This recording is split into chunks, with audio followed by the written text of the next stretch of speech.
Hola, muy buen día a todas y a todos. Esperamos solo unos minutitos más para que se vayan incorporando a la sesión y empezamos eh, esta conferencia de miércoles en la ciencia.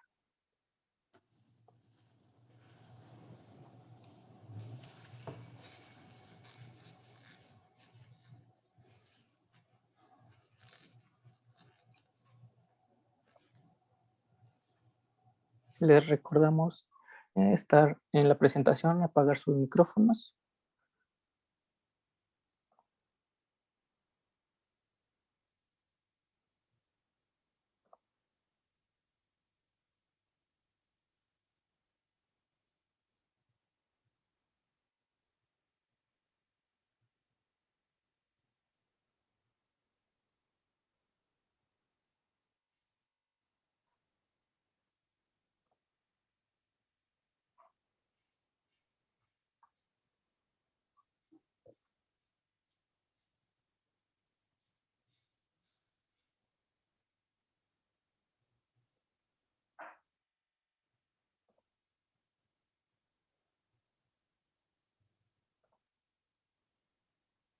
Voy a empezar la transmisión en Facebook.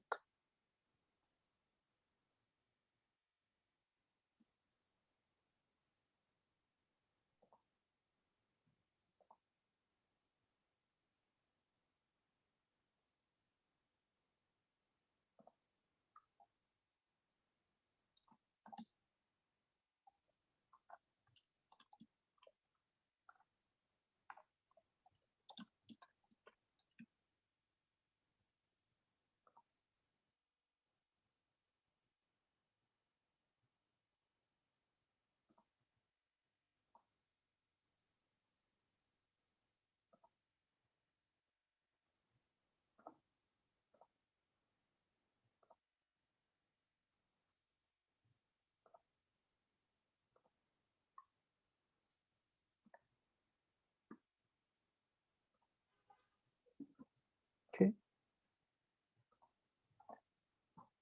Buen día a todas y a todos los presentes. Comenzamos nuestra sexta conferencia de miércoles en la ciencia. Bienvenida a todos y a todos nuevamente, a los que nos están siguiendo en Zoom, a los que nos siguen por Facebook. Eh, en lugar de la licenciada Guadalupe González, que es la coordinadora de estas conferencias, estoy yo, Javier Rincón, un gusto. Ella ya nos acompañará la siguiente semana. Hoy tenemos, como mencioné, la sexta conferencia de los miércoles en la ciencia, presentada por la doctora Ana Jacobiela, que lleva por nombre Estrategias y herramientas para el estudio de la historia de la psicología.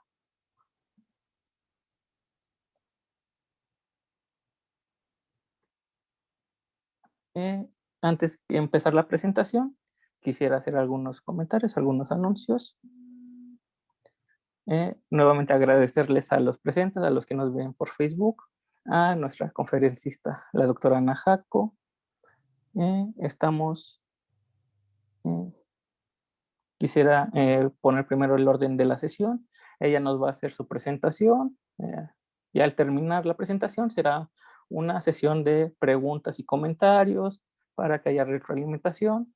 Les voy a pedir de favor que también que en la presentación apaguemos nuestros micrófonos para que pongamos la atención a la exposición de la doctora. Los que nos siguen en Facebook pueden hacer sus preguntas Pueden en hacer el sus preguntas chat en el... de Facebook. Nosotros se las haremos llegar a la doctora. También si ustedes desean realizar las preguntas por viva voz, alcen su manita y le damos la palabra. También recordarles que de favor pongan su nombre en el chat de Zoom para llevar nuestra lista, su nombre completo, eh, y demás. Y bueno, esas serían como las notificaciones para la sesión. Ahora sí, antes de darle la palabra a la doctora, me gustaría hacer una pequeñísima presentación porque lo que queremos es ya escucharla. Es la doctora Ana Jaco Virela, es doctora en psicología por la Universidad de Sao Paulo. Realizó un postdoctorado en historia e historiografía de la psicología en la Universidad Autónoma de Barcelona. Desde 1980 es docente e investigadora en la Universidad do Estado do Rio de Janeiro, donde hoy es profesora titular. Ha ocupado posiciones de gestión institucional y ha coordinado el Laboratorio de Historia y Memoria de la Psicología, CLIOPSIQUE, espero haberlo pronunciado bien, a partir de la mirada en historia de la psicología. Tiene bastantes publicaciones en Brasil y en otros países. Ha participado en la dirección de diferentes asociaciones profesionales y científicas. También ha participado como evaluadora de revistas de agencias de apoyo a la investigación de diferentes países. Como mencioné, el día de hoy su conferencia va a tratar sobre, lleva el título sobre estrategias y herramientas para el estudio de la historia de la psicología. Sin más que decir, doctora, somos todos suyos. Muchas gracias, Javier. Es un gusto estar aquí con ustedes. Eu empiezo sempre pedindo desculpas por mi portunhol. Espero que seja mais ou menos compreensível para todos e todas. Bien, Javier dije bom dia. Para mim é buenas tardes. São 4 horas da tarde em Brasil. E também há costume diferente de lo que é tarde do lo que é dia em Brasil, em los países hispânicos. Em Brasil, depois de meio-dia, é tarde.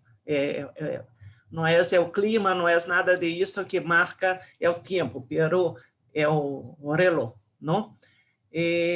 Quero agradecer muito a Josué Tinoco por a invitação de estar aqui.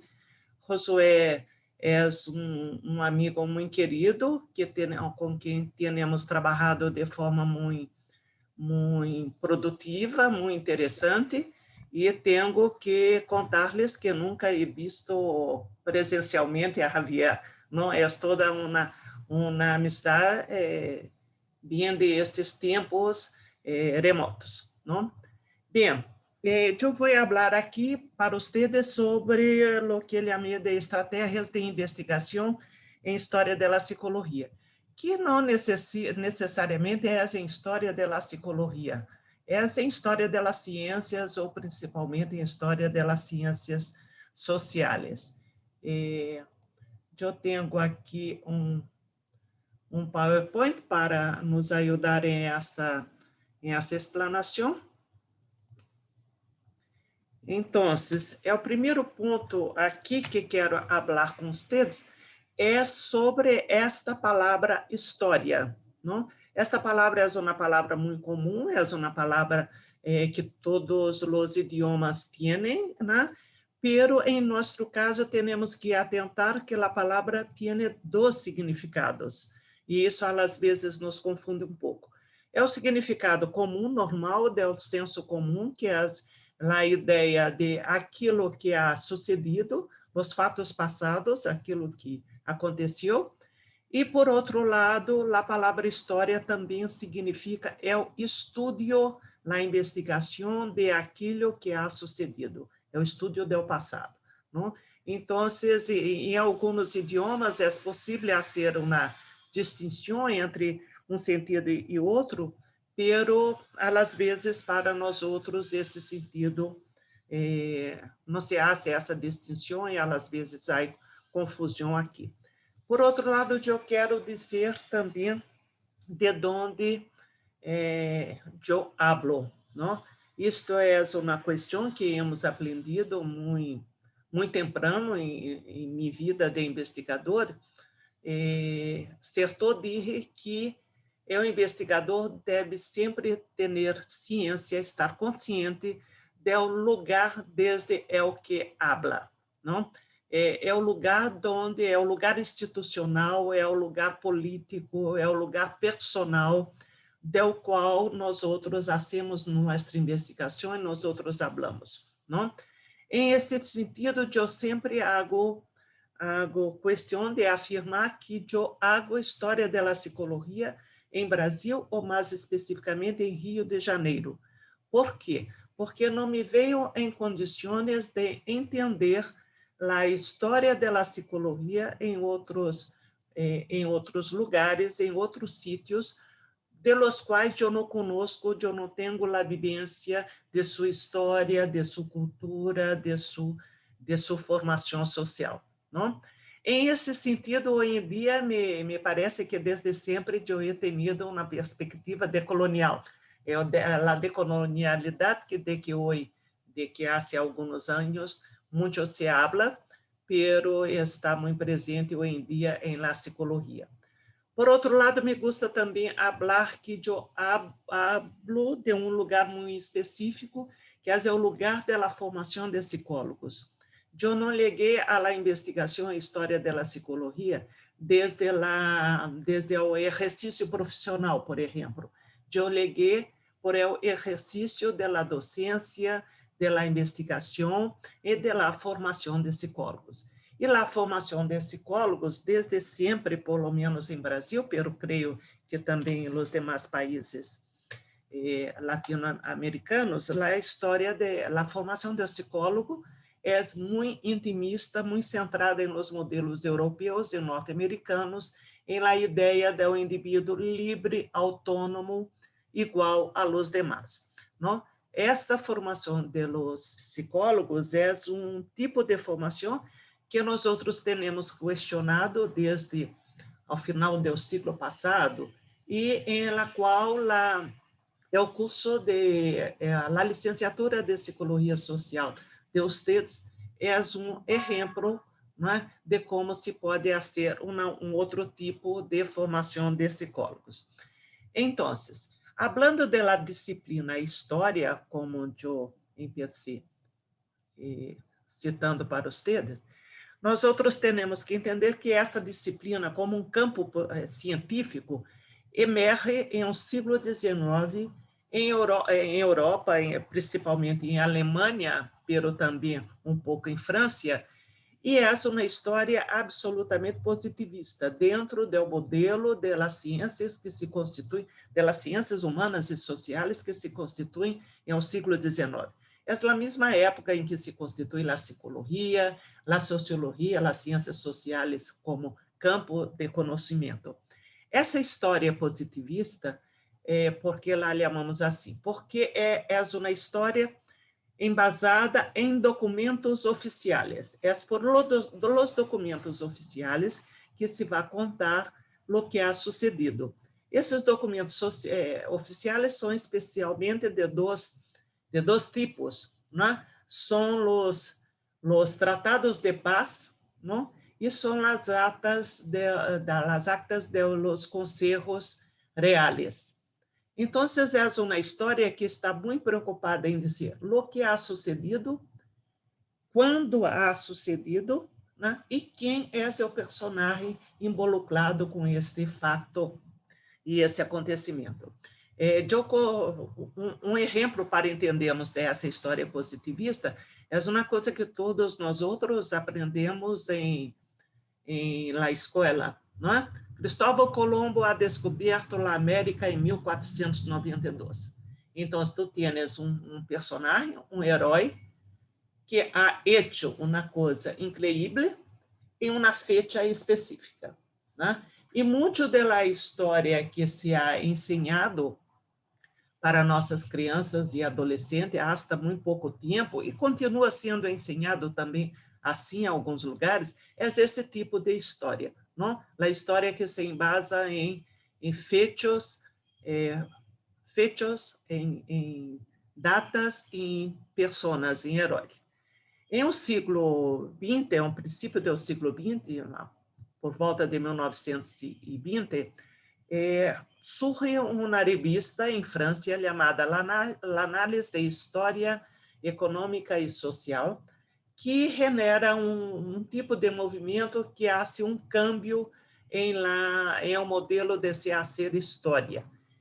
Esta revista, esse movimento que surge a partir desta revista, é chamado de História Nova ou então Escola de los Anales.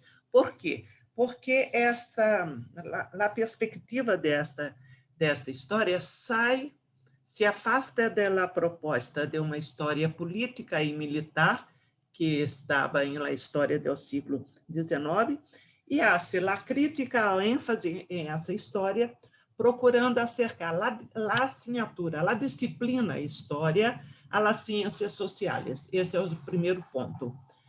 Hace também uma crítica à concepção objetivista do fato histórico, do hecho histórico, que passa a ser entendido como uma construção do historiador, a partir de sua análise e interpretação dos documentos.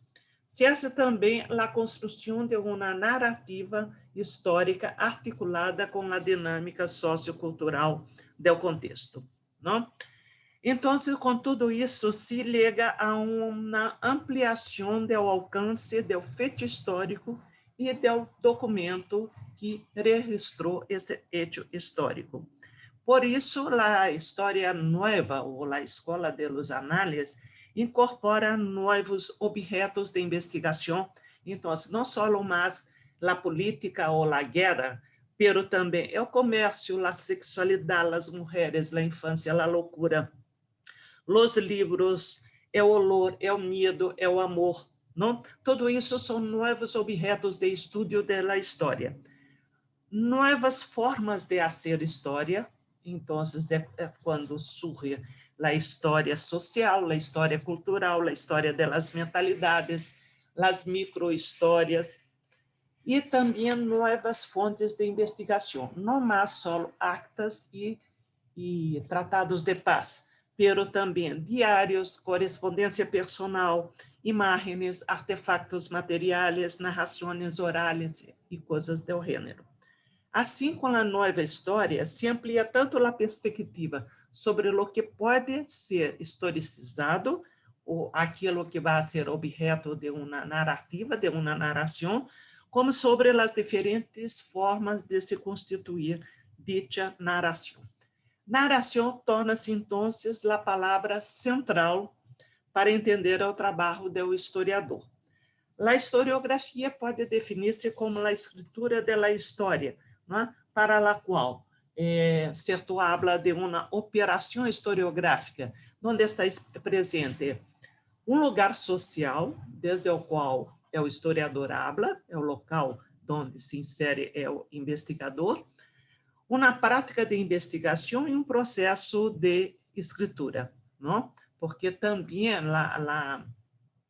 a história também tem que ser escrita, tem que ser contada para os demais, não? Muitas vezes se diz que em tal sítio não há história.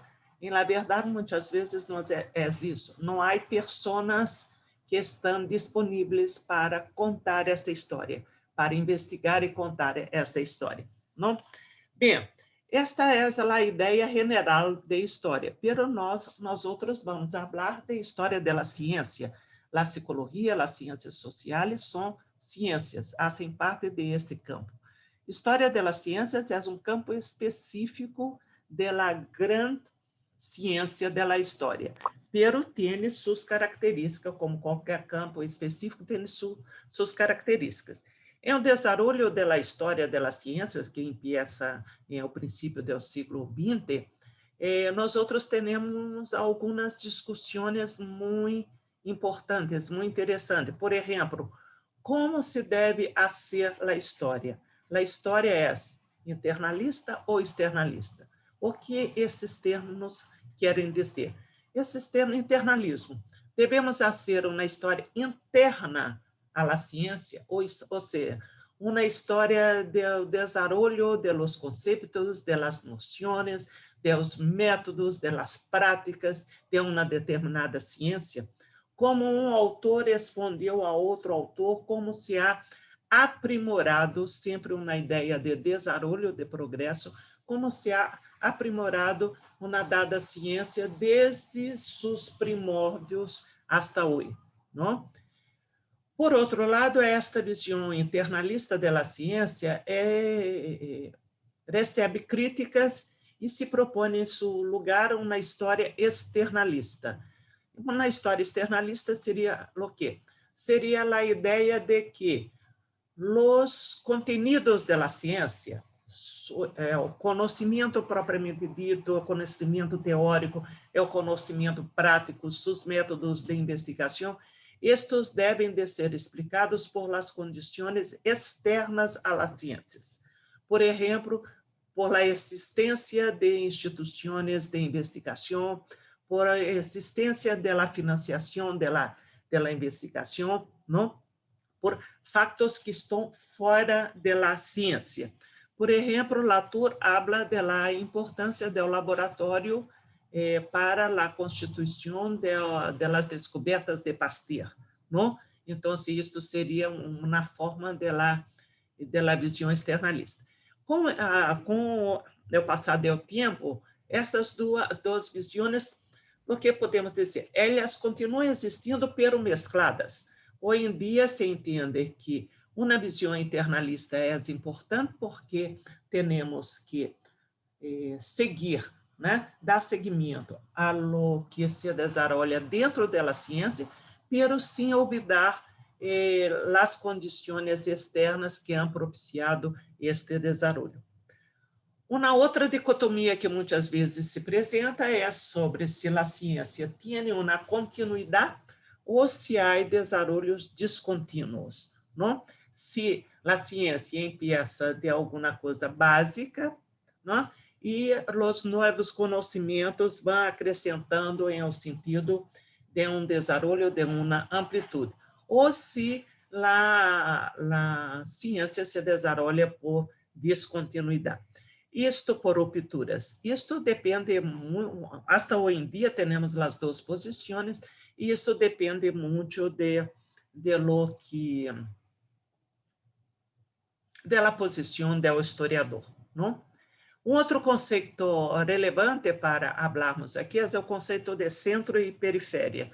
Centro e periferia são conceitos que vieram da economia, não? Vieram da CEPAL, a nossa sociedade latino-americana de investigação sobre econômica e sobre o desenvolvimento, e é a ideia de haver alguns centros de produção e periférias de recepção, não? Então, é a ideia de que o conhecimento foi e é desenvolvido em países centrais.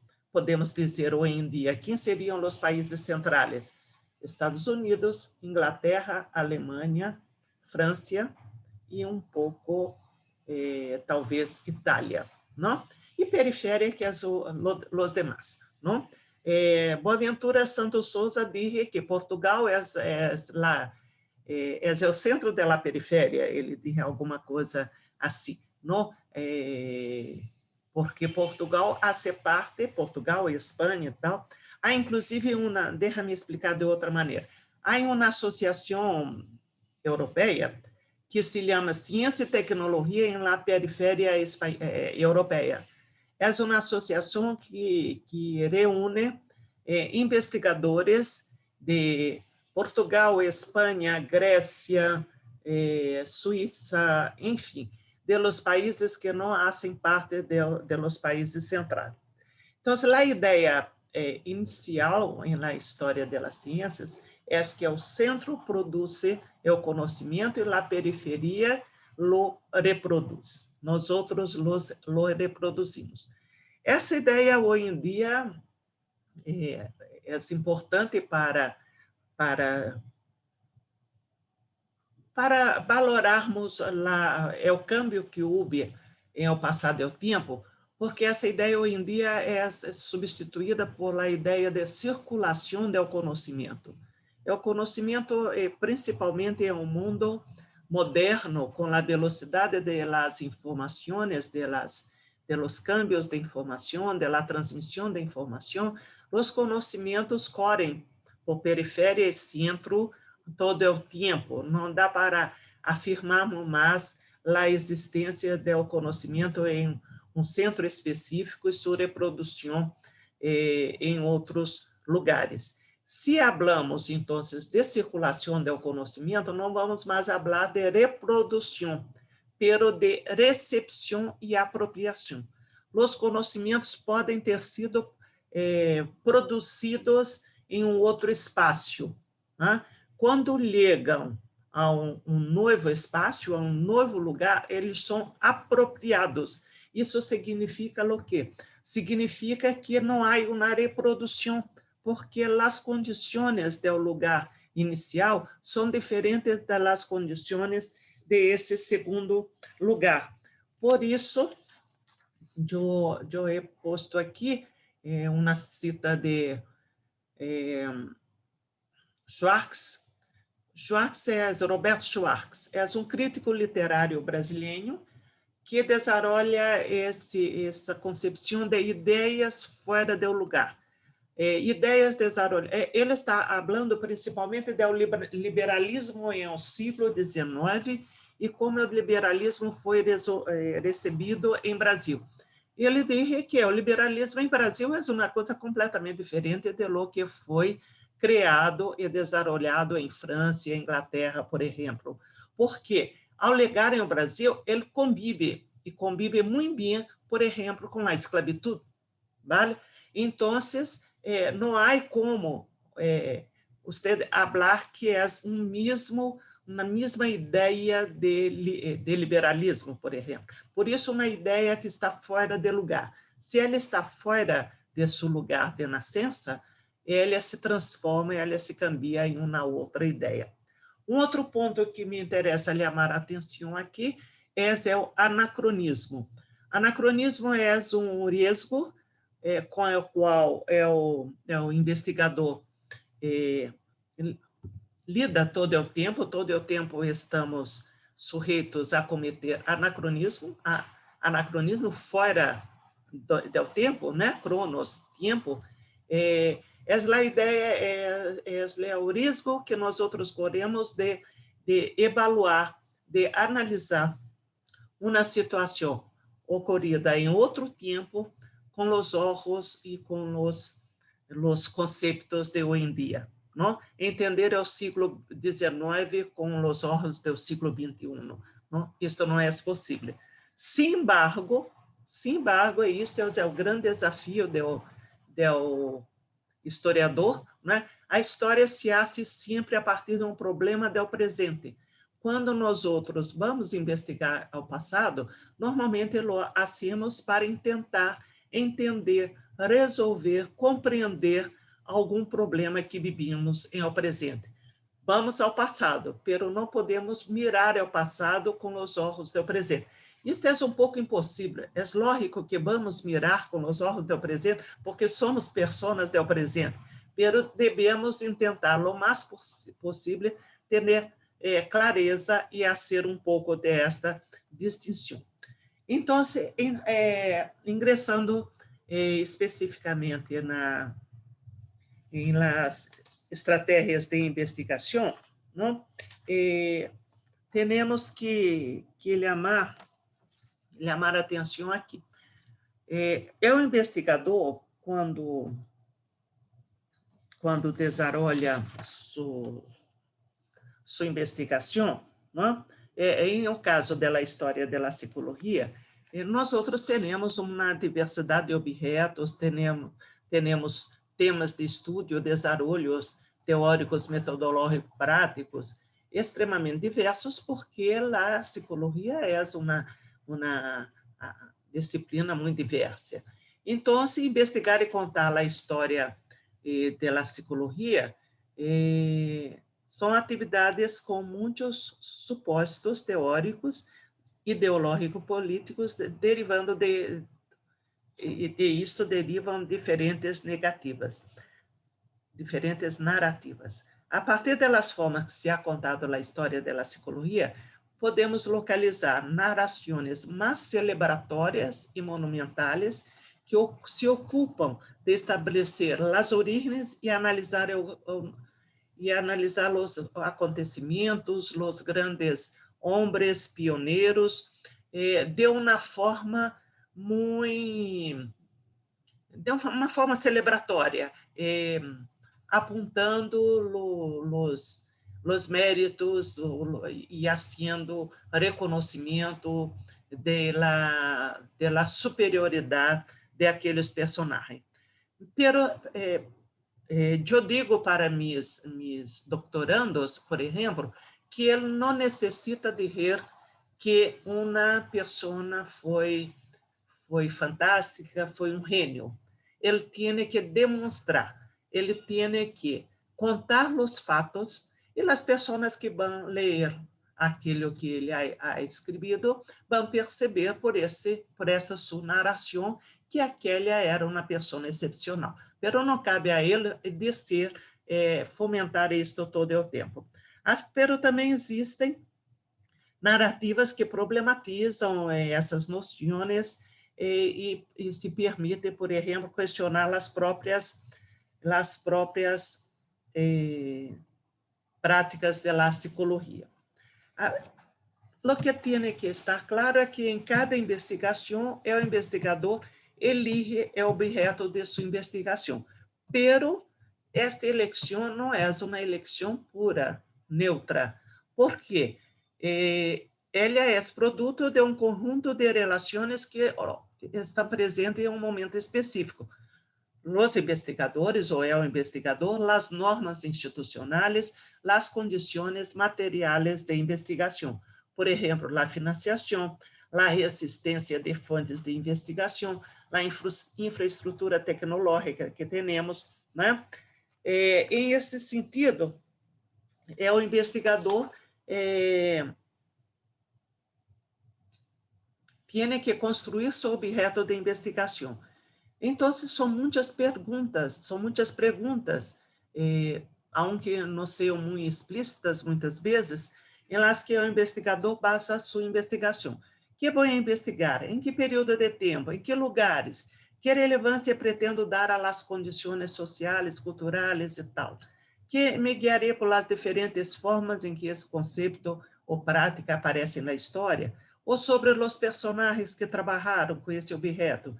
Que relação tem esse objeto com outras investigações? Quem ha investigado esta temática? Como ha entendido outros autores? Não? Com estas perguntas, nós outros vamos constituindo nosso objeto e vamos determinando também nosso método de investigação. E podemos, então, determinar as fontes que vamos utilizar. Não? Os métodos de investigação são a história oral, história social, história cultural, não? Que vão dar-nos uma determinada direção.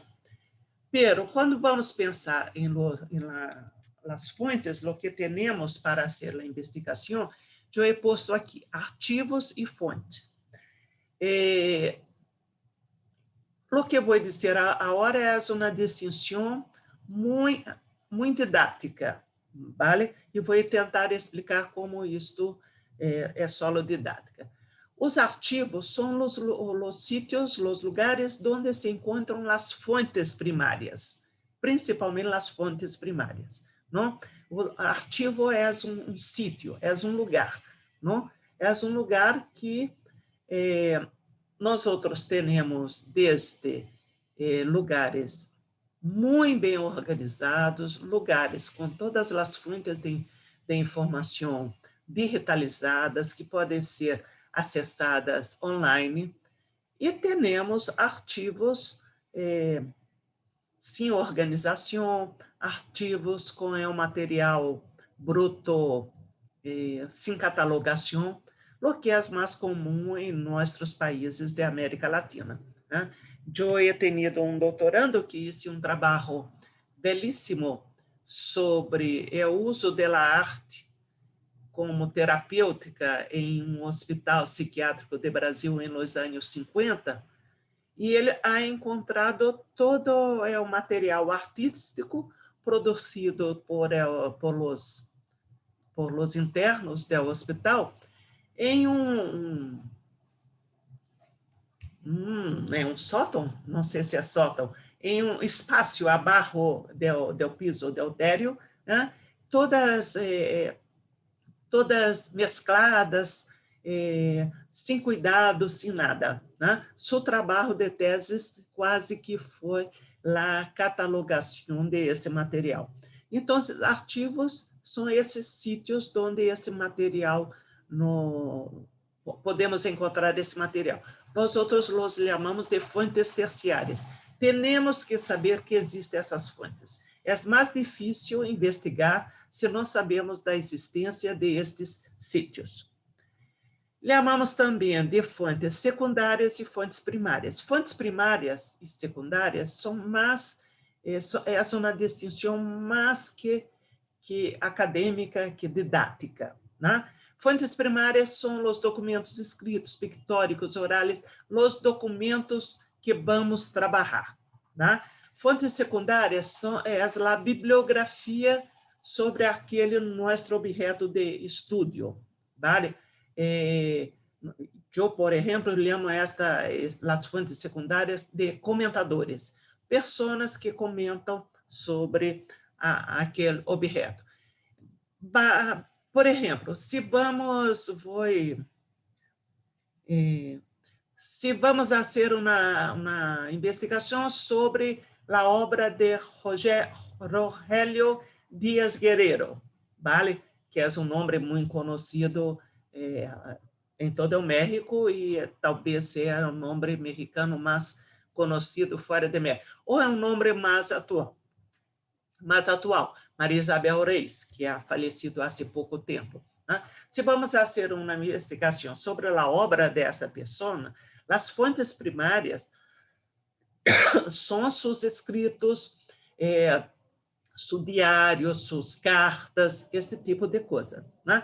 E as fontes secundárias são as obras que outras pessoas han escrito sobre a obra de Maria Isabel Reis. Né? Pero, aqui temos uma distinção muito clara. Pero, se pensamos em investigar qual é o relieve da obra de Rogelio Díaz Guerrero em la posteridade, como a obra de Díaz Guerrero foi aceita, foi compreendida, foi estudada por las pessoas que viveram depois de ele. Então, esta bibliografia se torna fonte primária, inverte. Vale? Inverte. Então, por isso, é importante ter essa distinção para entender que esta distinção é uma distinção mais didática que fica. Aqui, para ilustração, para vocês conhecerem um pouco de meu trabalho, esta é a biblioteca, que é o arquivo Clio Psique. É o arquivo de meu laboratório de investigação em História da Psicologia. Aqui temos quatro arquivos de diferentes professores que han falecido e suas famílias nos han donado sua biblioteca. Esse que está com mais destaque aí é Jaime Grabois, que foi um importante investigador e teórico da psicologia em um princípio do século XX. Né? Temos aí Miri Lopes, Celso Sá e Eliezer Schneider. São outros nomes disso aí. Ou seja, uma pessoa pode querer investigar o que Grabois estudava, o que ele se interessava. Então, sua biblioteca está aí à disposição. Não? E outros usos que se pode fazer isso. Aqui é outra coisa, né? Aqui é um arquivo documental propriamente dito, em nome de livros. Aqui é um arquivo que nos foi donado pela família de Emílio Miri Lopes. Temos 50 caixas com uma série de documentação dela mais diversa que estamos catalogando. Essa foto da catalogação é para apontar para vocês um dos cuidados que se deve ter com uma investigação com esse material mais viejo. Veja que a pessoa está com luvas. Existe luvas? Me olvidei. Creio que não é as luvas. Guantes, vale? Isto é necessário porque esse material mais antigo pode acabar com a manipulação. Por isso, a importância da digitalização. Nós vamos digitalizar todo esse arquivo, pero depois que todo ele estiver catalogado. Teníamos 15 carras catalogadas em março do ano passado. E agora todo está parado, não? Bem, vamos falar então um pouco de cada tipo de documento. A palavra documento se tornou uma palavra em história, em investigação histórica, se tornou uma palavra que significa qualquer tipo de fonte. Documento não tem mais o sentido de um papel, vale? Então, por exemplo, aqui estou dizendo documentos escritos. Aqui sim, são papeles, não? Pero há outros tipos de documentos.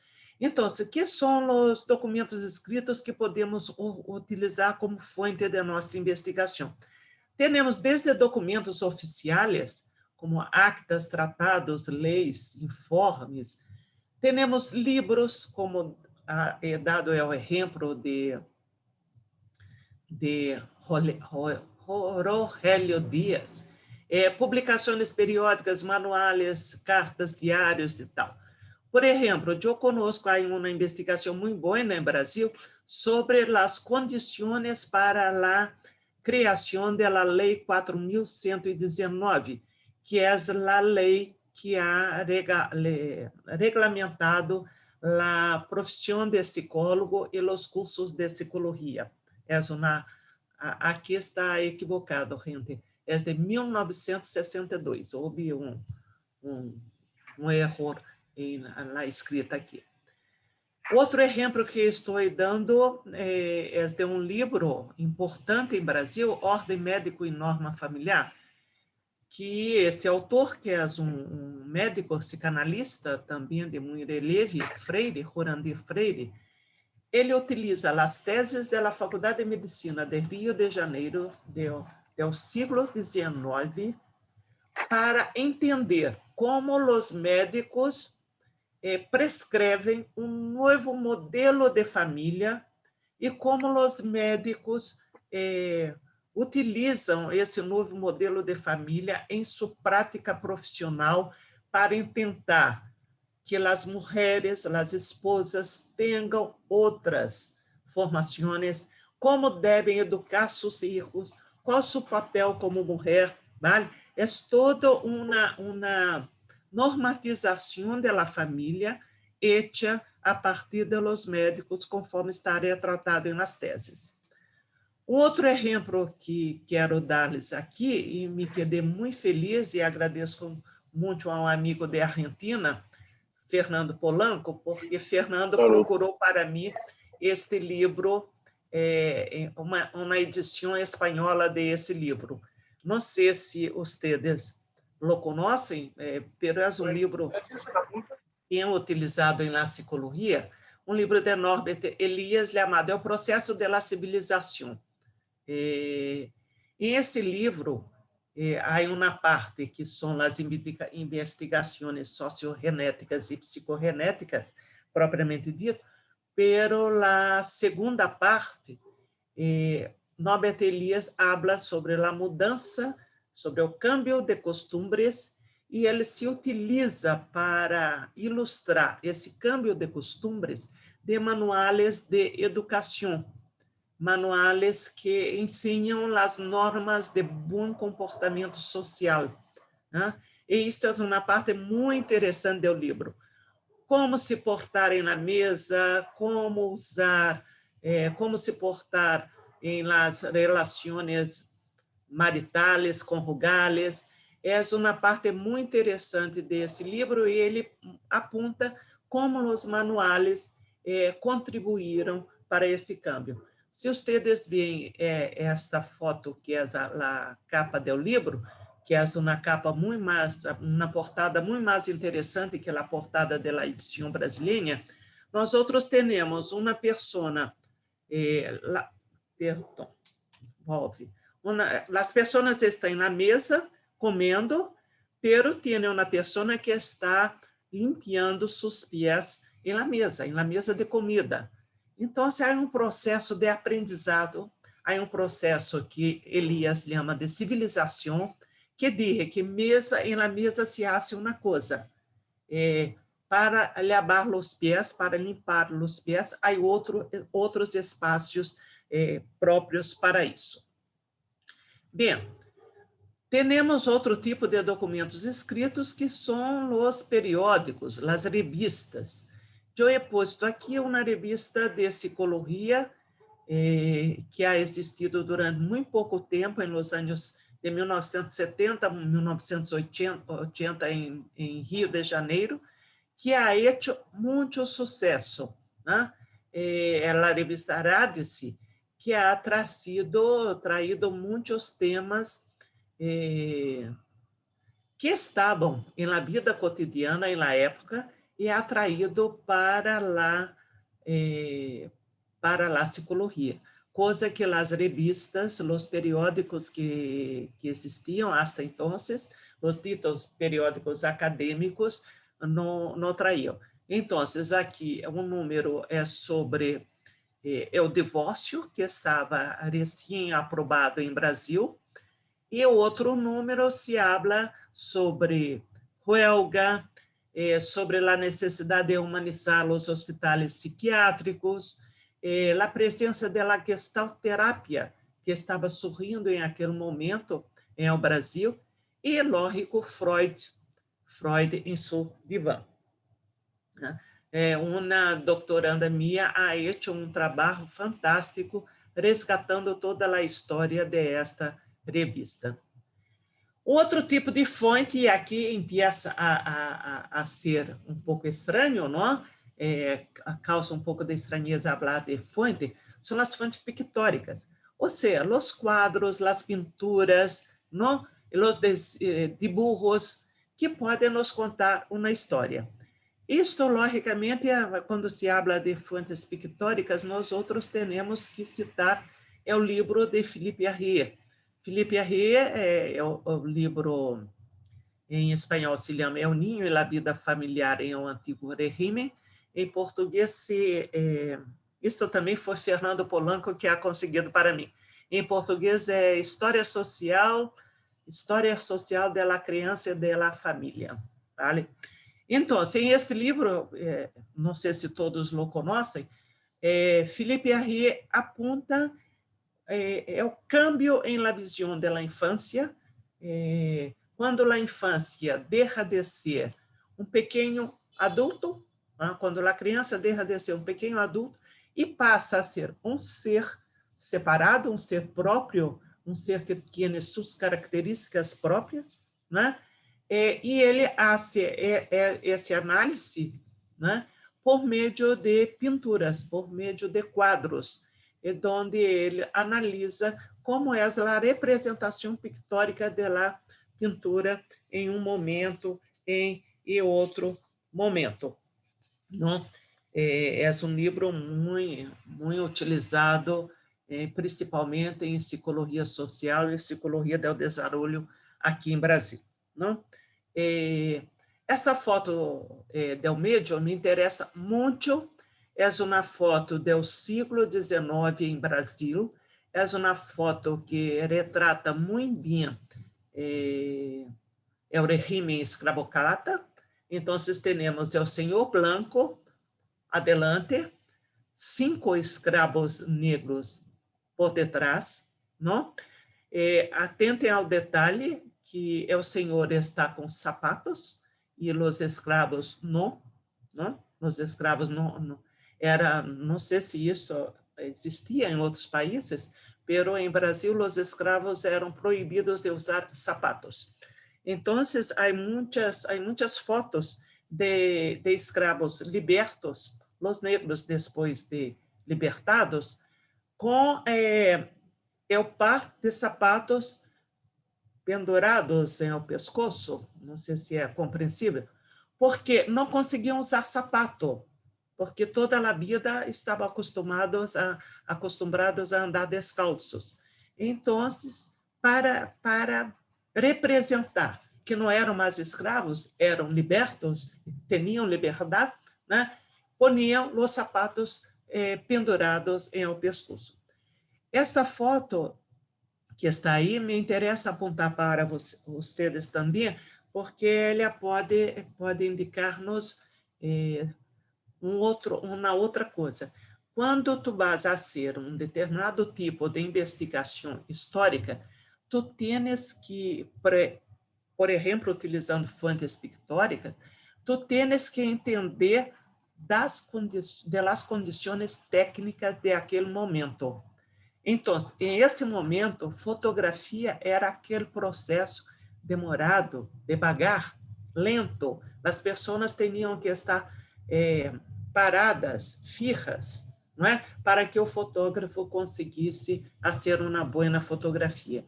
A suposição dessa foto é que já tinha muitas tentativas de fazer a foto e não havia sido bem sucedida.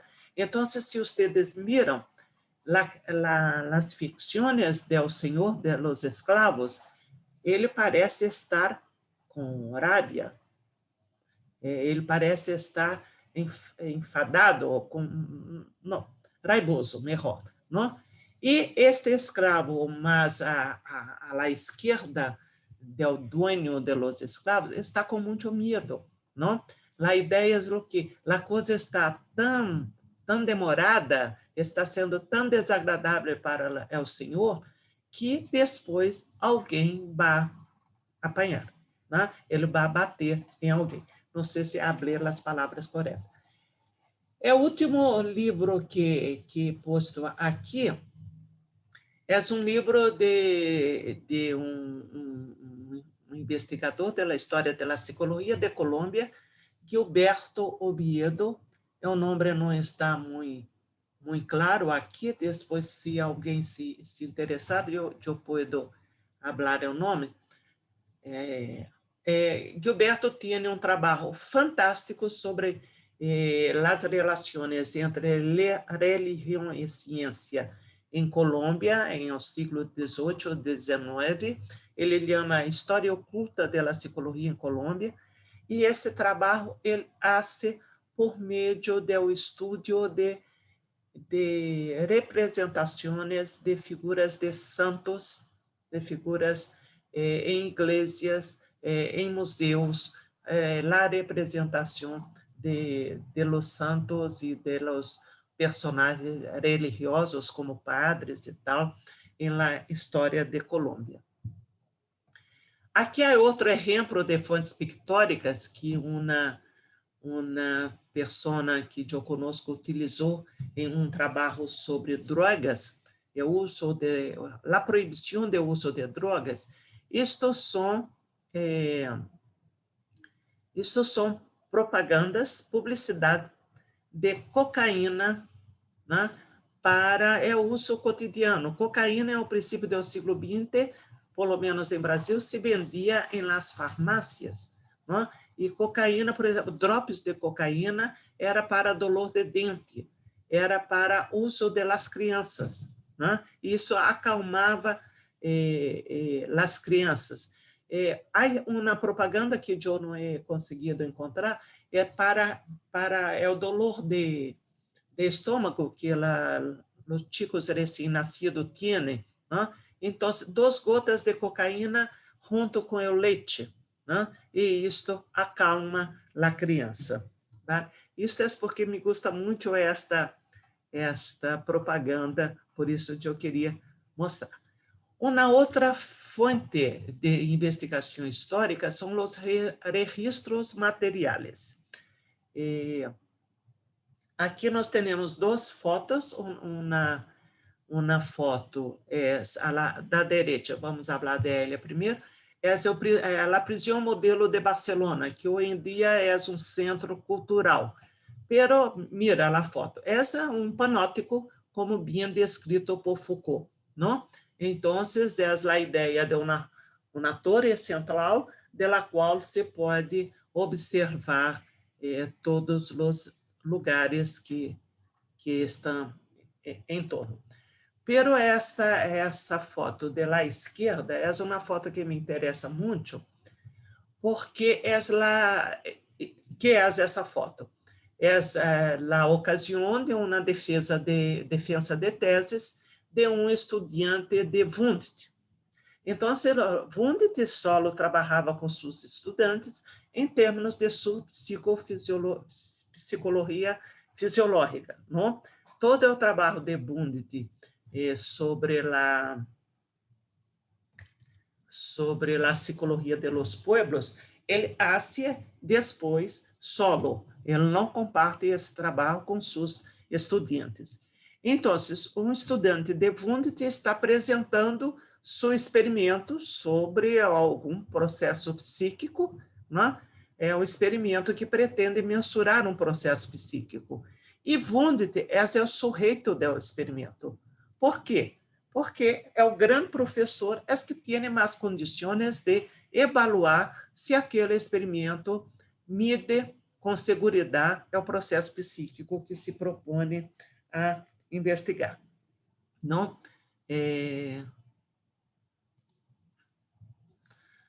Aqui eu não he obtenido um exemplo bueno para dizer para vocês, pero son las fuentes orales, los registros orales, la historia oral. Este livro é um trabalho de uma professora de la USP, que se chamou Memória e Sociedade. É um trabalho que ela faz com os recuerdos de viejos de la ciudad de São Paulo, que han vivido no princípio do século XX. Com a memória destes viejos, ela Cleia, reconstrói o modo de vida, a cotidianidade de São Paulo em um princípio do século. É um trabalho fantástico, um trabalho muito interessante.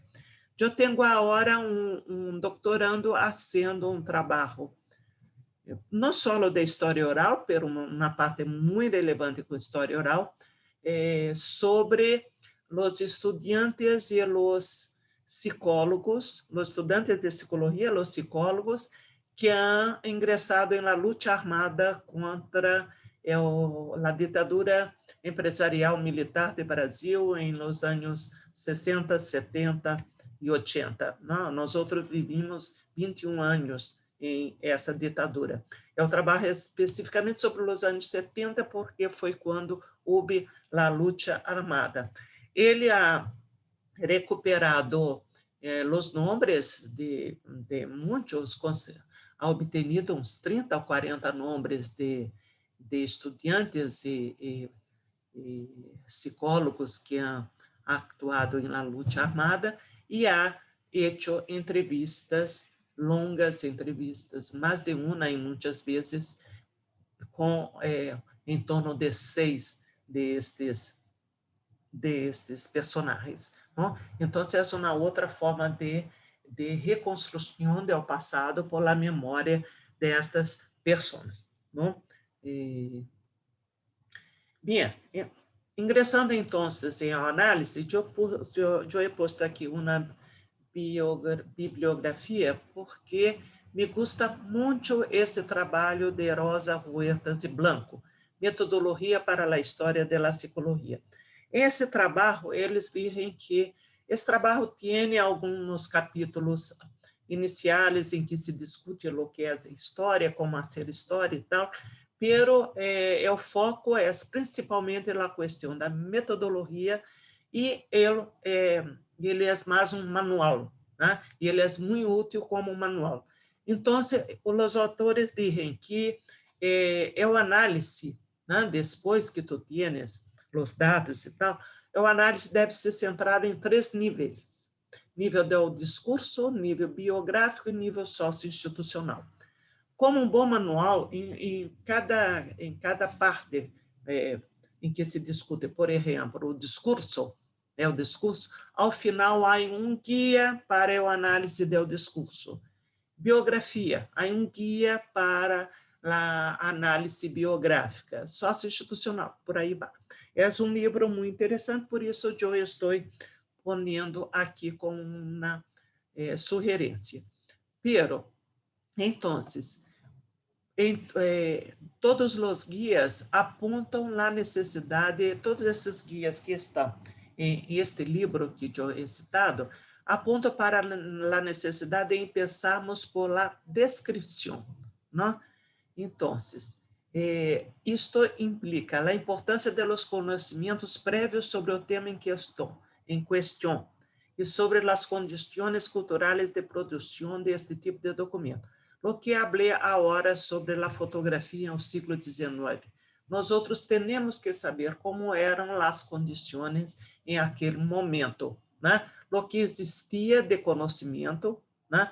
Não quer dizer que vamos a ser uma história internalista, pero ela é importante neste momento, né?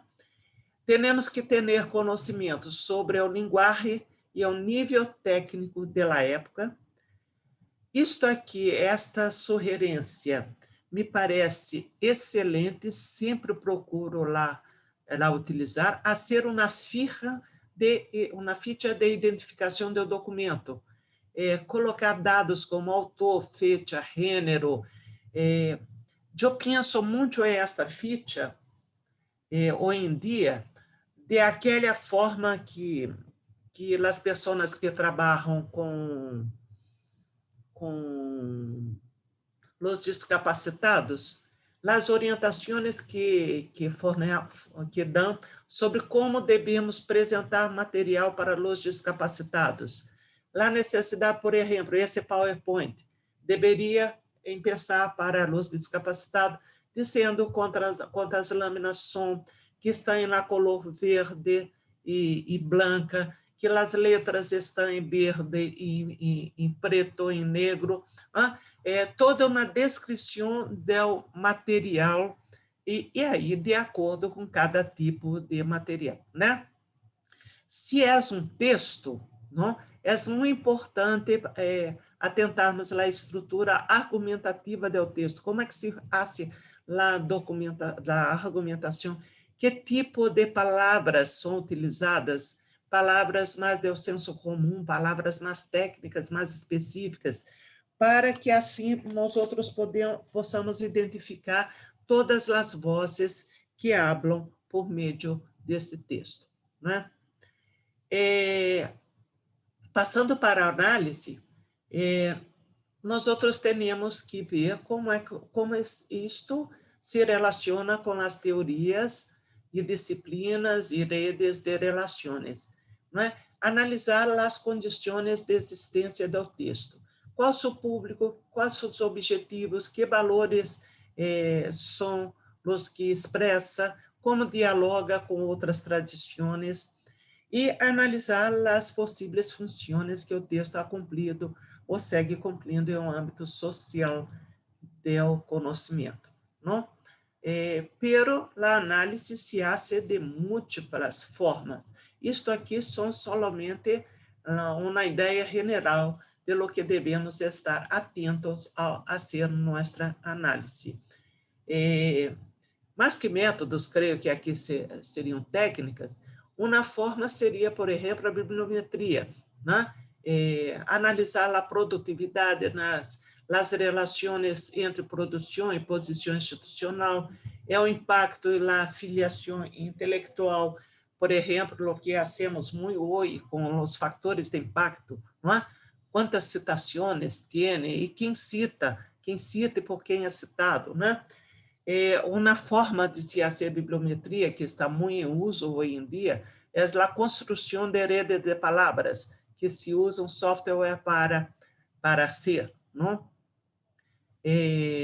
Outra forma é criar sociogramas com os colégios invisíveis, as relações entre os investigadores, que muitas vezes não estão presentes de forma clara em uma coautoria, por exemplo, mas estão presentes em citas, né, em coisas desse tipo. Usar descritores, usar categorias, como a análise do discurso, análise de conteúdo, ou a ser análise do discurso, o modelo de Foucault, Bakhtin e outros. Não é? Bueno, é isto que queria apresentar para vocês. Muitas graças por la atenção. Aqui estão meus contatos e os contatos de Clio. Espero que tenha sido de algum proveito para vocês. Graças. Muchísimas gracias, doctora, por esta exposición que nos ha dado. Sin duda alguna nos ha dejado que pensar. con esta explicación, esta presentación sobre el uso de las técnicas y herramientas que podemos utilizar para una investigación que sin duda alguna nos lleva a pensar en la transformación a través del reconocimiento histórico de la psicología y de las ciencias sociales, y dentro de los cambios de las visiones de las disciplinas a partir de esta dualidad que usted platicaba del internalistas y externalistas dentro de las disciplinas, reconociendo los problemas del presente para concebirlos en fenómenos sociales y así historizar estos fenómenos para construir un método de investigación a través de estas técnicas y herramientas que nos ha dado. Ahora continuamos con la sesión de preguntas y comentarios hacia la doctora. Quisiera primeramente darle bueno, vayan escribiendo en el chat o si quieren hacerla de viva voz, alcen su manita. Primeramente quiero darle la palabra aquí al doctor Iván Salvador, que lo tenemos aquí, que también es un investigador que nos habla sobre la historia de la psicología. Muchas gracias. No puedo echar a andar yo mi video, pero seguro que ahorita nos acomodamos. Yo creo que ha sido una excelente presentación de parte de la doctora Ana, en donde hemos recorrido desde los primeros modelos de historia de las disciplinas y de historia en general, hasta los tipos de fuentes, los tipos de análisis que se pueden hacer. Ahora sí, ahí se me veo. Los tipos de fuentes, los tipos de análisis que se pueden revisar, y también algunas de las problemáticas que presentan estas fuentes o los acervos documentales que también podemos consultar. En México, por ejemplo, para pensar la historia de la psicología, hay recuentos también externalistas e internalistas. Por ahí en los años 80 empieza un grupo en la UNAM a escribir historia de la disciplina y hay ejercicios curiosos, por ejemplo, en el primero de los libros o uno de los primeros que se publicó en el 81, que se llama Psicología e Historia, viene un capítulo acerca de Wundt y es curioso revisar cómo se hace una evaluación y algunos señalamientos sobre Wundt, pero no hay ninguna noticia o evidencia de que el autor lo haya leído directamente de primera mano. Entonces se hace un juicio a partir de lo que se dice de él en otras obras que hacen recuentos de la psicología, y bueno, al día de hoy podríamos decir, bueno, ¿dónde está la otra parte que vendría necesaria? Pero entendamos que es 1981, no hay internet, no hay acceso remoto a las fuentes y lo que hoy tenemos accesible de manera gratuita, por ejemplo, el Internet Archive, que permite echarle un vistazo a versiones digitalizadas de las obras originales en sus lenguas originales, en aquel entonces ni siquiera se soñaba, ¿no? Sobre los archivos documentales también es interesante pensar que hay mucho que está hecho en México que puede contribuir a pensar la historia de la disciplina a partir de, por ejemplo, los textos que hay acerca de, primero, por ejemplo, las memorias o las obras completas de personajes, funcionarios, educadores que contribuyeron a la fundación de la psicología. Estoy pensando, por ejemplo, en Justo Sierra, que tiene la obra compilada, o José María Vigil, o Ignacio Ramírez, por ejemplo, ¿no? Que uno puede buscar y con cierto esfuerzo pueden tener acceso a las obras completas, que además, bueno, ya están clasificadas y a veces uno puede ir al índice de autores y buscar, por ejemplo, a Baldwin y entonces regresar a la obra y ver cuál es el tipo de interacción que se dio. Asimismo, hay colecciones que están recogidas de manera particular. Por ejemplo, quizá la más importante en México sea la de Ezequiel Chávez, que fue donada por la hija de Chávez a la UNAM, y durante mucho tiempo se mantuvo con la clasificación original que tenía Ezequiel Chávez, pero era muy problemático. De hecho, había 3 catálogos distintos para la obra. Y todo esto se pudo transformar una vez que se organizó un proyecto financiado por CONACYT para hacer una catalogación moderna, que al día de hoy se puede consultar en el Centro de Estudios Históricos sobre la Universidad en un CD. Entonces, aquel trabajo que solíamos hacer de expurgar los catálogos y buscar los documentos y tal, al día de hoy es mucho más fácil con las herramientas digitales, ¿no? De la misma manera, la colección de Chávez de sus fotografías son 3.500 fotografías, una cosa así, que incluyen también postales de algunas ciudades, fotografías de funcionarios, fotografías de viajes. Y es interesante hay una tesis, hasta donde recuerdo, hecha por un estudiante de Ciencias de la Comunicación, solo sobre el archivo fotográfico. También, por ejemplo, hay muchas tesis ya hechas sobre historia de la psicología en México, nunca suficientes, por supuesto, y muchas de las que están hechas en el centro del país. Por ejemplo, una de las más interesantes, la de Gabriela Revueltas, por ejemplo, ella estudia la caricatura política y los cartones políticos del Porfiriato y encuentra la aparición de la palabra psicología, sirviendo como una especie de censura a la prensa contraria al régimen del presidente Díaz en ese entonces, ¿no? Pero también hay, les decía, algunos acervos que están disponibles para su visita. Por supuesto está el Archivo General de la Nación, que ahora está en Lecumberri, cerca de la Terminal Tapo. Ahí uno puede encontrar cuestiones que tienen que ver con Inquisición, cuestiones que tienen que ver con medicina, y la relación con la medicina de parte de la psicología es muy interesante, sobre todo si pensamos en disciplinas puente o que sirvieron como tal en su momento, como la frenología. La frenología era una disciplina que identificaba ciertas zonas de la cabeza físicamente que se desarrollaban de un modo u otro para estimar la inteligencia, la capacidad de inventar o la capacidad discursiva de las personas, pero hacía todo esto de una manera muy positivista, con unos aparatos mecánicos con los que medían las dimensiones de la cabeza.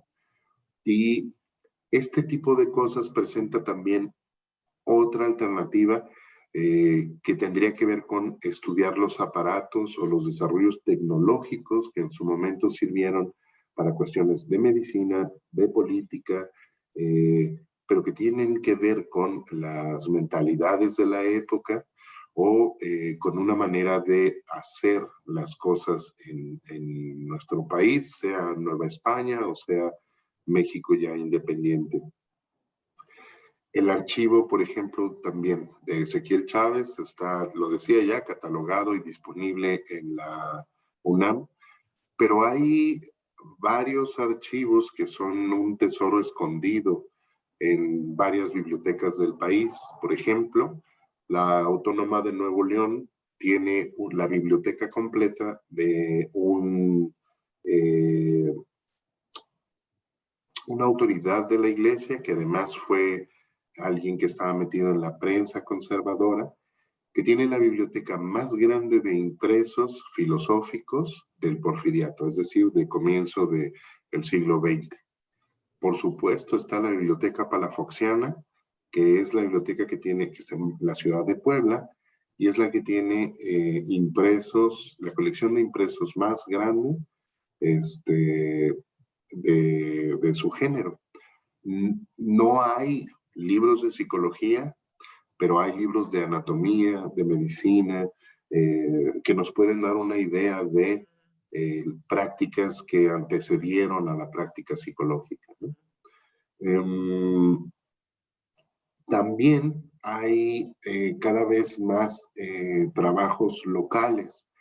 En la conferencia justo que se organizó el año pasado por parte del laboratorio Clio Psique y algunas otras instancias, en el simposio platicábamos que quizá una de las áreas que necesita ser más desarrollada al día de hoy es la historia en las periferias o la historia local de la psicología. En México hay mucho escrito acerca de la UNAM, el desarrollo de la psicología en la Escuela Nacional Preparatoria, pero todo en la capital del país. Entonces, ahora viene siendo importante justo el trabajar en otras ciudades, que también pueden ser ciudades grandes, como podría ser Puebla, Morelia, o bien en ciudades pequeñas. Y la doctora Ana mencionaba el caso, por ejemplo, de la historia oral. Nosotros en México tenemos un ejercicio muy acabado de algo que se llamó microhistoria, en un texto que se llama Pueblo en Vilo, que es escrito por Luis González, y justo lo que hace es recuperar a partir de la memoria de los ancianos de un pueblo la historia nacional tal y como la recordaban. Y es muy interesante porque uno puede ver el contraste que hay entre la agitada vida del centro del país, en donde se desarrollaba la revolución, etcétera, y un pueblo michoacano de principios de siglo, en donde apenas si pasaba el aire y era noticia cuando llegaba el circo y cosas por el estilo. Entonces, ha sido muy buena la presentación de la doctora porque nos ha presentado un panorama muy completo y muy amplio acerca de los recursos que tiene alguien interesado en la historia de la psicología, los diferentes enfoques y las diferentes perspectivas que se han desarrollado para su estudio y lo que toca, creo, para el caso de nosotros es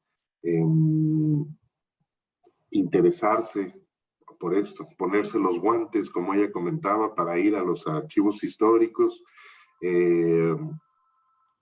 y documentar lo que se va conociendo. Insisto, hay mucho escrito sobre historia de la psicología en nuestro país, pero una cosa interesante que también sugiere la exposición de la doctora Ana es que el conocer sobre la historia de la psicología en nuestro país o en nuestros países en Latinoamérica nos va descubriendo más preguntas. Y esto es interesante porque vamos mirando una disciplina desde diferentes perspectivas, sea a través de sus prácticas profesionales, acerca de lo que ocurría en los manicomios o acerca de lo que ocurría en las escuelas en donde se enseñaba psicología, el desarrollo de los laboratorios y de los programas de estudio que tenían a veces referencias muy claras, en el caso de nosotros, pues con Estados Unidos, y uno se da cuenta también lo nocivo que a veces eso resultaba por los anacronismos y por la falta de, ¿cómo decirlo? Pues de un adecuado desarrollo de herramientas de investigación que no se resolvía por traer un enfoque norteamericano y ponerlo aquí a funcionar, sino a partir justo de, como ella anunciaba al principio, el reconocer el punto de partida de todos los investigadores, el reconocer cuál es la historia de nuestro país como colonia española, como centro de los ataques durante la vida independiente antes de las leyes de reforma de Francia, de Estados Unidos, la pérdida de territorio. Todo esto nos va dando como un panorama muy rico para el estudio de la historia de la psicología, de las humanidades, de las ciencias sociales en nuestro país. Entonces, Ha sido un regalo muy generoso el que nos ha dejado la doctora Ana el día de hoy y creo que no nos queda más que seguir preguntándonos junto con ella qué más queda por averiguar acerca de la historia de la psicología, hacia dónde hay que mirar, hacia qué archivos hay que buscar y sobre todo eso, cuáles son las preguntas que tienen todavía vigencia, son preguntas vivas al día de hoy, aunque las hagamos a las fuentes de nuestros pasados documentales. Eso es lo que yo podría comentar. Con mucho gusto, si se puede establecer un diálogo, pues sería muy agradable. Gracias, Ivan.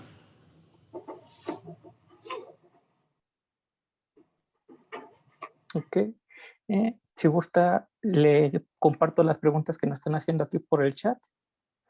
La primera es de Karino Ernesto. Nos hace un comentario de muchas gracias por la ponencia. Le agradezco a la UAM y a la UNAM por magnos eventos.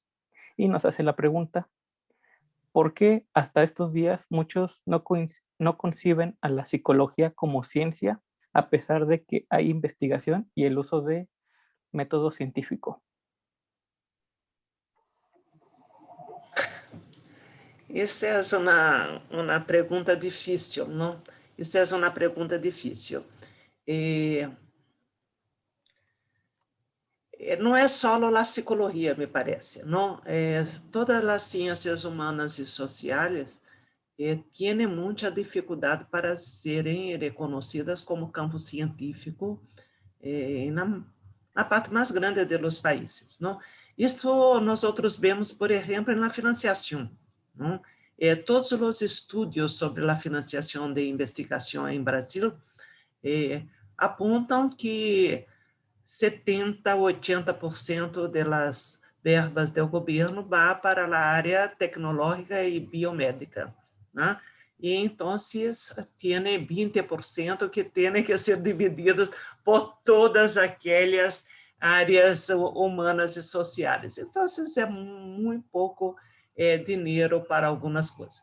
E quando se liga em las áreas humanas e sociais, em la psicologia, por exemplo, a psicologia, a parte da saúde, né, tem certo relevo, né, tem certo relevo.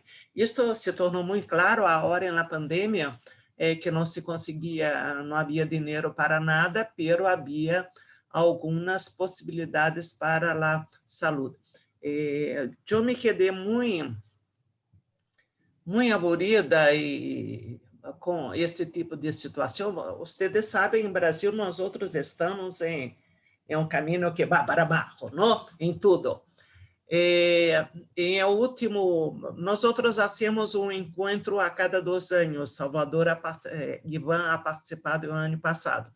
Eu he pedido financiação para nossa agência central, que é o CNPq, financiação para a realização do evento. E eles não têm muita noção, porque depois é processo muito transparente, depois nos enviam a avaliação que hemos tenido. Então, a avaliação de meu projeto, de toda a proposição, só tinha excelente, excelente, excelente, excelente, e nota 100. Depois vem a decisão do comitê. Não foi aprovado porque não estava em las prioridades. Porque é uma área que não tem prioridade, mesmo que seja em nível considerado excelente segundo os critérios deles, não? Então, isso é uma dificuldade que creio é piorada, não sei se existe essa palavra, se torna um pouco pior na área da psicologia, porque nós outros dividimos.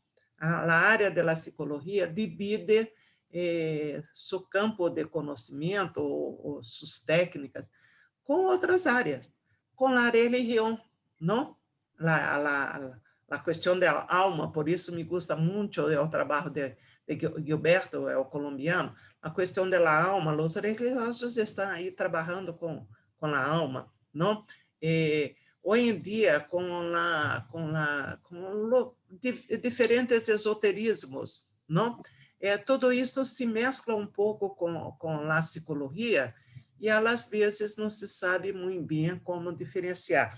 Nós outros estamos tendo um problema muito grande em termos da psicologia científica com os chamados psicólogos cristianos, que são psicólogos de formação, não?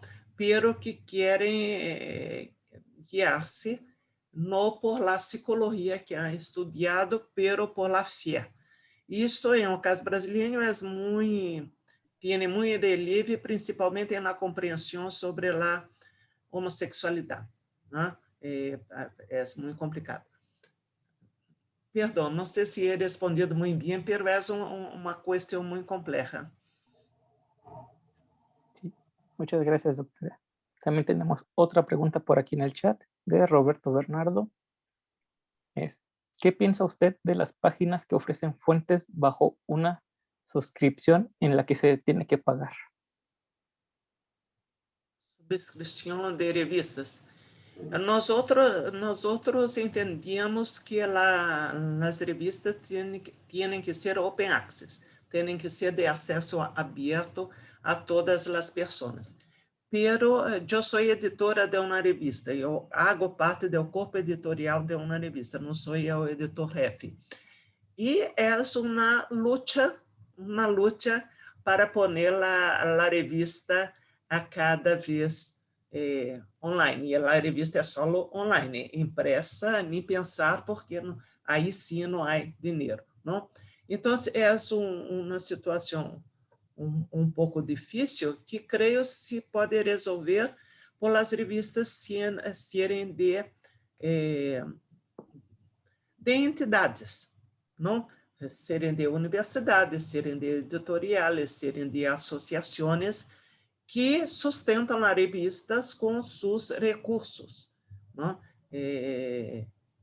Porque tem que ser a revista lá por produção de uma revista é uma coisa muito cara, não? É o problema quando esta pergunta se refere às revistas que são publicadas por os grandes editoriais, como o Elsevier, né? Esses editoriais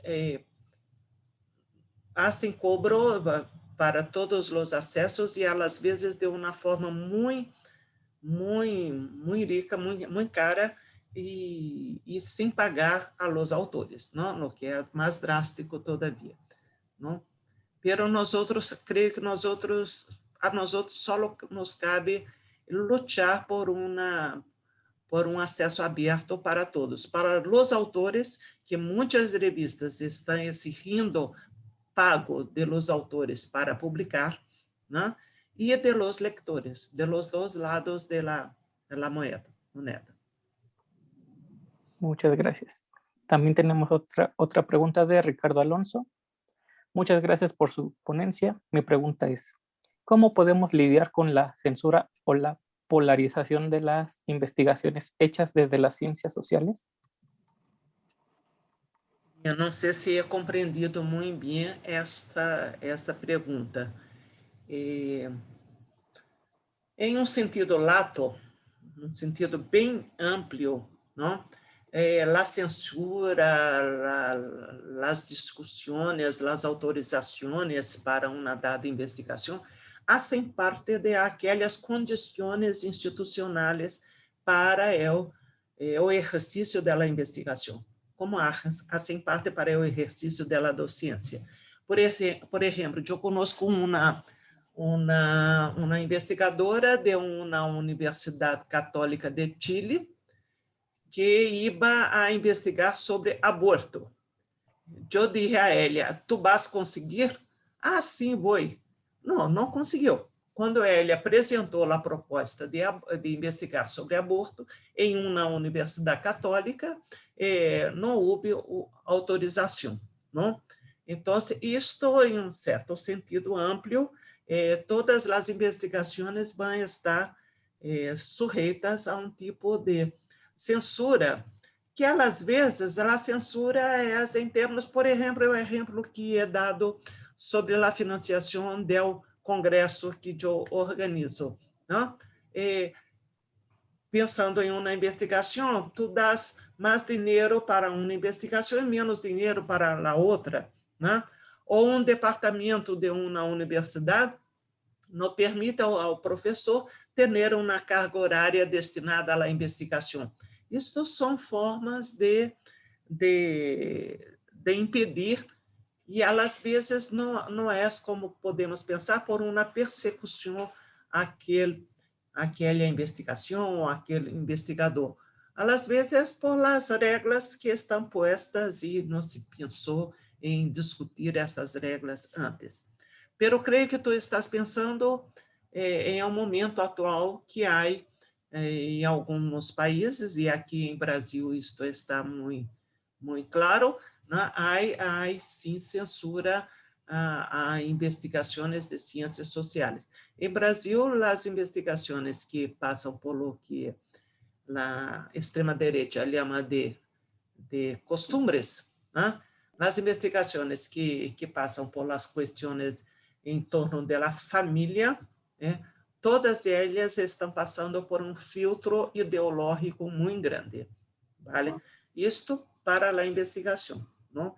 Para a publicação, para a discussão pública, nós outros temos uma grande investigadora na questão de gênero, que assim que Bolsonaro a sido eleito, foi obrigada a sair do país, por o nível de ameaças que estava sofrendo. Vale? Então, esse momento é difícil, não? Pero temos que distinguir entre aquilo que acontece em um âmbito da academia, das instituições de financiação, e aquilo que sucede em um âmbito político e ideológico externo, como este último exemplo que é dado. Muchas gracias, doctora. ¿Alguien más quisiera hacer una pregunta? ¿Alguien ha querido alzar la mano? Estamos en los últimos momentos. Quisiera aprovechar este espacio para hacer igual una pregunta, y escuchando al doctor Salvador Iván. ¿Usted qué tan recomendable es realizar un trabajo exhaustivo de fuentes y referencias ahora que tenemos Internet, como lo comentaba el doctor Salvador, ya que con este dispositivo nos abre un universo de archivos, de documentos, de fuentes, de autores, y a comparación de lo que él comentaba de hace 20 años, que tenía que ser un poco más presencial esta búsqueda de ir a archivos históricos, bibliotecas, centros de investigación, que nos recortaba este universo de archivos, de documentos. ¿Pero usted qué tan recomendable es usar estas tecnologías para buscar ahora sí, la historia de estas investigaciones? Entonces, esta tecnologia, Javier, é fantástica, é fantástica. Ela nos traz ao mundo para nossas mãos, não? Pero, como tudo que é muito amplo, também traz algumas dificuldades, não? O problema da seleção se torna mais grande, porque temos que selecionar, não podemos, não? Temos que fazer um recorte na pesquisa e temos que selecionar o que vamos investigar, o que vale, o que não vale. Eu tenho um doutorando agora que está investigando as publicações, cada coisa, as publicações da fundadora da igreja adventista, ¿no? Existe em México, Ellen White. As publicações de Ellen White que têm relação com a psicologia. Bem, ele ha encontrado 2, 3 sites que têm, 2, 3 páginas web que têm todas as publicações de Ellen White, e assim, há 120 livros, há 5 revistas, em cada revista ele ha publicado 200 artículos. Vale? Tu tens que selecionar, não é possível, não? Pode ser o interesse de vida dele, tá? Então, durante toda a subida, ele vai pesquisar Ellen White e suas publicações em relação à psicologia. Pero a cada momento vai investigar um pouco, não tem como investigar esse mundo de uma única vez, não? Este é um problema. Por outro lado, outro problema, por mais que eu não conosco a situação arquivística de México, Ivan ha dito algumas coisas muito positivas, pero em América Latina não temos esta tradição. Temos muito pouca coisa catalogada, digitalizada e tal, não?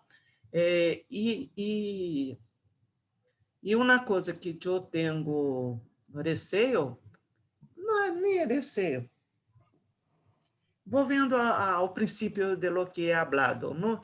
Eu creio que temos que fazer história local. Não temos que investigar Bundt. ¿No? Bundt deixa para os alemães. Eu tenho um amigo que é aqui em Brasil, que é considerado um dos mais grandes expertos em Bundt em o mundo. ¿No? E eu digo para ele, qual é o relevo? Ha publicado, ele tem 7 ou 8 livros sobre Wundt. Ele ha estudado em Alemanha, ele ha vivido 2 anos em Leipzig, consultando os arquivos de Wundt. A coisa é séria. Pero lo que isso nos interessa a nós outros em Brasil, né? Se por lo menos fosse a recepção de Wundt em Brasil, né? Pero não existe. Né? Me recordo sempre um aluno de maestria que queria investigar os princípios psicológicos involucrados em um impressionismo francês. Para quê? Para quê? Entende? Este tico não a ele, eu não lhe gosto a ele. Ele não gosta de mim, não sei como se habla, me confundi todo, mas por causa disso, porque eu digo, para quê? Para quê? Tu vas viver na França, né? Tu vas estudar e depois viver na França? Qual é o sentido de investigar o impressionismo francês no Brasil? Temos tanta coisa que não conhecemos em nossos países, não? É muito mais importante isso. E quando eu digo que temos muita coisa que não conhecemos, é muito por isso, por falta de investigadores. Né? Então, vamos investigar nossas coisas. Muy bien, muchas gracias, doctora. Tenemos un comentario de Sauri Valbuena. Muchas gracias por sus palabras. Realmente nos hizo reflexionar mucho sobre las investigaciones en psicología. Bien, gracias, Sauri. ¿Alguien más gustaría hacer un comentario? ¿Alguna otra pregunta? Este es el momento, antes de... A mí me gustaría comentar algo, Javier. Fíjate que ahorita que hacías la pregunta a la doctora sobre las fuentes documentales que están en línea, bueno, les puedo compartir que hace poco estuvimos trabajando un equipo de 3 becarios y yo con un autor que se llama Robert Bosniak, que ha hecho algún trabajo sobre historia de la psicología, y visitamos el Archivo General de la Nación, el Archivo Histórico de Relaciones Exteriores, y fuimos a la Hemeroteca Nacional y a la Biblioteca Nacional. Pero en donde encontramos más información fue justamente en una página que tiene la Hemeroteca Nacional, en donde están digitalizados todos los periódicos que guardan ellos, desde los más antiguos, desde las gacetas de medicina, etcétera, hasta el día de hoy. Además, están digitalizados de manera que puedes explorar al interior de ellos. O sea, puedes poner una palabra. Entonces, esto, por supuesto, es una labor a reconocer de la gente que trabaja en bibliotecas, y son logros archivísticos enormes, ¿no? Pero creo que el consejo de la doctora Ana viene bastante bien. Tenemos todo esto y al día de hoy se pueden consultar los textos originales con las anotaciones a mano de Wundt, pero también tenemos archivos parroquiales en cada ciudad que pueden ser visitados, que pueden ser... Hay revistas católicas que tienen también noticias acerca de estudio de la psicología, etcétera. Entonces, quizás la recomendación sea esta combinación de no perder el horizonte internacional, pero empezar a trabajar los archivos locales de manera que la comprensión vaya siendo general para los investigadores y para quienes leen a los investigadores. Perfeito, Ivan. Perfeito, perfeito. Temos uma amiga em Minas Gerais, Raquel Assis. Tu la conheces? Não? Conoce? Raquel, sua tese de doutorado foi sobre uma revista chamada Selecta Cristã, que é uma revista de uma diocese, o centro do obispado, onde vive o obispo, de uma cidade muito cerca muito cerca da capital de Minas Gerais, chamada Mariana, que é uma cidade que tem 30.000 habitantes. Pero foi muito importante em o Brasil colônia, e por isso tinha obispo, não? E tinha uma revista cristã de muito relevo na época. Né? A investigação dele foi esta revista. ¿Vale? Muy bien, no, pues muchísimas gracias. El comentario del doctor Salvador, a la doctora Ana. Tenemos un comentario en Facebook agradeciendo a la doctora Jaco y a los organizadores. Nos mandan un saludo. Bueno, antes de despedirnos, bueno, si no hay algún otro comentario, quisiera hacer un anuncio rápidamente. La siguiente semana tenemos la 7ª conferencia. Va a ser impartida por la doctora Gabriela Martínez Tiburcio con el tema Medición de la capacidad institucional para la gestión financiera de los gobiernos municipales mexiquenses. Aquí tenemos el cartel. Entonces, están todas y todos invitados para la siguiente semana. Nuevamente, no sé si la doctora quisiera hacer algún comentario final, sino para ya despedirnos entre todos. Solo agradecer a usted, Javier, a Salvador, Iván. Tenho que aprender que é Iván, e principalmente a Josué por esta invitação, esta oportunidade de estar aqui com ustedes. Gracias. Querida Ana, te agradecemos mucho tu conferencia, tu exposición, ha sido fantástica. Nos plantea justamente cómo abordar las diferentes temáticas del estudio de la historia. Tú eres un experto en esta parte, Iván, como no también. Yo me he acercado un poco a esta parte y he estado viendo justamente esto que has señalado aquí. Hay unos elementos que ya he trabajado, la de la microhistoria.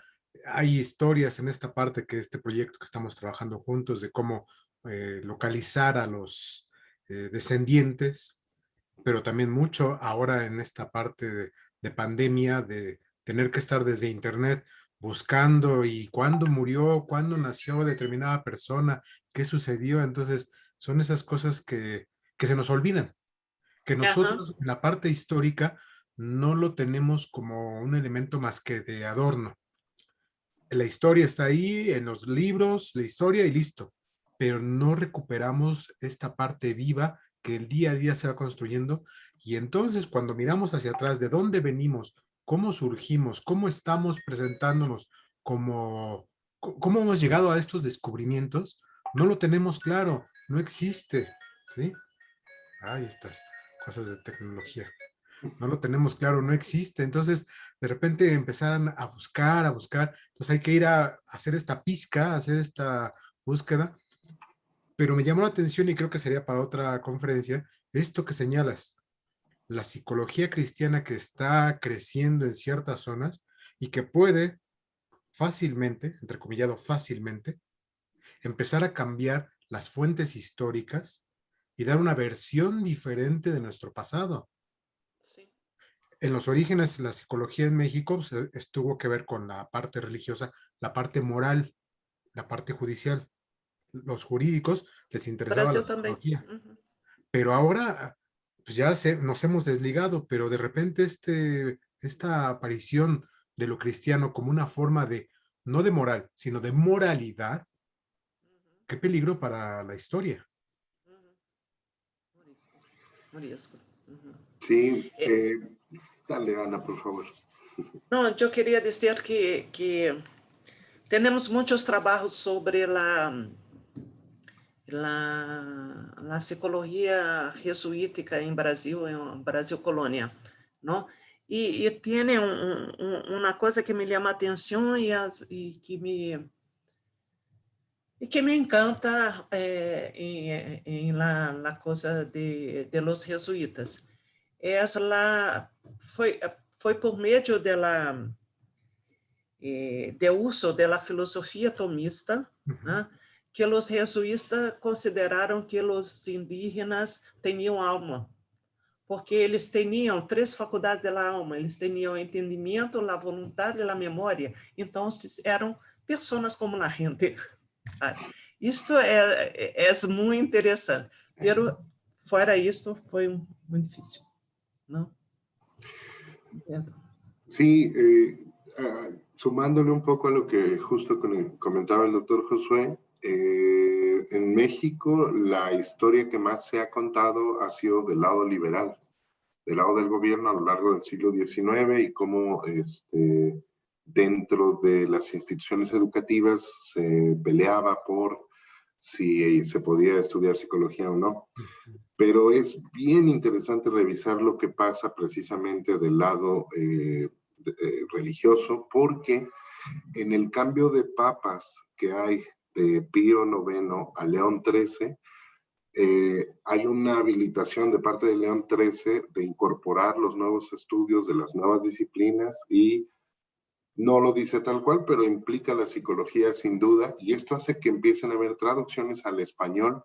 Se crea el Colegio Pío Latinoamericano, a Roma van a estudiar muchos sacerdotes de América Latina y van a estudiar filosofía tomista, pero que tiene que ver con psicología. Entonces, a su regreso también queda la impresión de que la psicología se estudió primero en los seminarios, en donde se estudiaba para ser religioso, cura, obispo, que en las escuelas oficiales. Y quisiera hacer una invitación muy, muy breve. En el chat les acabo de poner una dirección de Facebook porque va a haber un evento que tiene abiertas la recepción de ponencias y demás. El evento va a ser en septiembre, va a ser en línea y tiene que ver justamente con saberes psi o la historia y los testimonios de los saberes psi en Latinoamérica. Se los recomiendo mucho. Hay material de las versiones anteriores que ya está en línea. También si quieren presentar trabajos, etcétera. Es así un poco como se ha ido escribiendo la historia de la disciplina. Como decía Ana, no hay grandes financiamientos o financiaciones esperándonos a la vuelta de la esquina, pero hay lugares para compartir. Yo voy a inscribirme. Todavía no he inscrito, pero voy a inscribirme. Vale. Bueno, antes de que nos despidamos, les pedimos por favor prender sus cámaras para tomarnos la foto de esto, que quede en la memoria justamente, Ana. Sí. Y nos invitas también para el Congreso de la CIP, ¿no? Para tu mesa, tu simposio que vas a presentar. Ah, sí. Entonces, gracias, Josué. Entonces, en julio tenemos el Congreso Interamericano de Psicología, que va a ser online, ¿no? No hay otra alternativa. Sería en Paraguay este año. Y no sé si ustedes conocen la CIP. La CIP es mi asociación de corazón, porque fue por la CIP que he conocido y he hecho amigos en diferentes países latinoamericanos. Entonces, la CIP es muy importante para mí. Y nosotros tenemos 3 simpósios en la CIP para presentación de la Enciclopedia Biográfica de la Psicología en Latinoamérica, que yo estoy editando junto con Hugo Klappenbach, de Argentina, y Rubén Ardila, de Colômbia. Por isso, 3 simpósios, um com cada um. E eu vou coordenar um simpósio em que Josué vai estar falando um pouco da história da psicologia em México, e vamos ter, junto com Josué, Irma Imaroc, que é de Porto Rico, Nelson Portillo, que é de El Salvador, e Roberto Coral, que é de Cuba. Então, se vocês participarem, puderem participar do congresso, seria muito interessante estar com nós outros. Nós outros já agradecemos desde já, ¿no, Josué? Exactamente, y pueden como estudiantes pedir una inscripción al Congreso a un costo bajo que les permitirá acercarse a las publicaciones, a los trabajos que se hacen en la Sociedad Interamericana de Psicología. Bueno, entonces ahora sí va la foto, por favor. Todos sonrientes. Muchísimas gracias por su presencia nuevamente para varios que ya nos ubicamos, María del Rocío, Dracir, Liz, Paola. Entonces ya estamos aquí haciendo un grupo que vamos aprendiendo cada día más de esta parte. Nos vemos en la próxima semana con ustedes. Y Ana, estamos en contacto. Iván, estimado amigo. Gracias, Iván. Gracias, Josué. Gracias, Javier. Chao. Encantado. Gusto. Chao. Sí, dejamos los datos, sí, ¿verdad?